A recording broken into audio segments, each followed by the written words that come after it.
জুলাই বিপ্লব পরবর্তী বাংলাদেশের মানুষ তাদের ব্যালটের অধিকার ফিরে পাবে, কিন্তু দুর্ভাগ্যজনকভাবে 12ই ফেব্রুয়ারি মানুষের ব্যালটের অধিকারের সাথে নির্মম তামাশা করা হয়েছে। সারাদিন শান্তিপূর্ণ নির্বাচনের প্রকাশ্য নাটক সাজিয়ে সন্ধ্যার পর থেকে সূক্ষ্ম ইঞ্জিনিয়ারিংয়ের মাধ্যমে টার্গেটকৃত ব্যক্তিদেরকে জাতীয় সংসদে যাওয়ার পথে প্রতিবন্ধকতা সৃষ্টি করা হয়েছে। ডিপ স্টেটের এজেন্ডা বাস্তবায়ন করতে বাংলাদেশের জনগণের অর্থে লালিত প্রশাসন ব্যবহৃত হয়েছে। সিসি, আপনাকে বলতে চাই, আপনার পূর্ববর্তী সিসির পরিণাম থেকে আপনি শিক্ষা গ্রহণ করুন।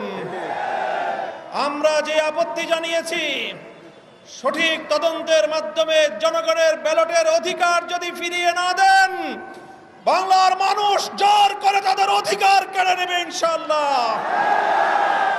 আপনাদের এই প্রহসনের প্রতিবাদ করার পর গোটা বাংলাদেশ জুড়ে আমাদের 11 দলীয় নির্বাচনী ঐক্যের নেতা কর্মী সমর্থকদের উপর যেই পৈশাচিকতা চালানো হচ্ছে, আমাদের বোনদেরকে ধর্ষণ করা হয়েছে, আমাদের মা বোনদের শ্লীলতাহানি শুধু নয়, তাদেরকে শারীরিকভাবে লাঞ্ছিত করা হয়েছে, আমাদের বাড়িঘরে অগ্নিসংযোগ করে বাংলাদেশে আবার নতুন করে ফ্যাসিবাদ ফিরিয়ে আনবার পায়তারা চালানো হচ্ছে।